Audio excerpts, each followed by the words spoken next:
halkan gadi ciisu waanuma ta'yaada guyyaan naaf hin dhiigu waanuma ta'yaada halkan gadi ciisu waanuma ta'yaada guyyaan naaf hin dhiigu waanuma ta'yaada ujillee tiidhiisi mogga bahee irraa maraata nan jennii hawwal agarsiisan maraata nan jennii yoom fayyaaf na ta'an ayyooti naan beekne duuba kamaa ta'u ayyooti naan beekne duuba kamaa ta'u.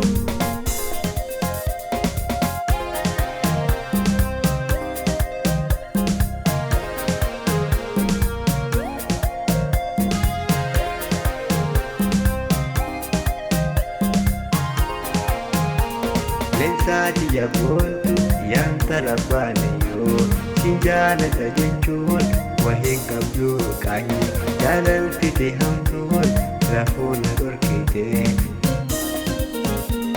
Leensaati yaabootu yaanta rabbaanayyoo siin jaalata jechuun waheen qabdu qaanii jaalaltite hamtuun rafuu na dhorkite.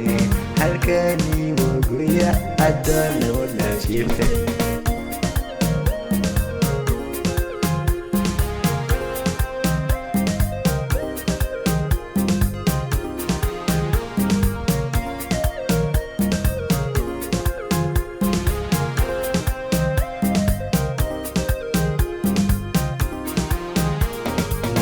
Yaalessaa hawwiinsiif hima haasa'eetiin baree kophaa ta'uu fuula kee olaaluu lafa laaluu ofla keetiin baree kan bira waan fadhu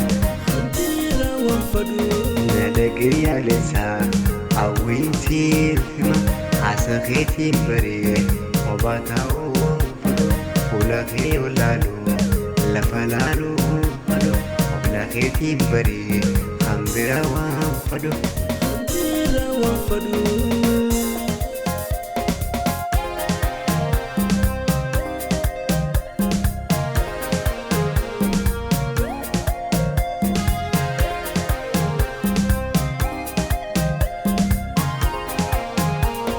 Hamma yoom jiraanna kophaa baanee hamma yoom jiraanna halaalaa wal yaadaa.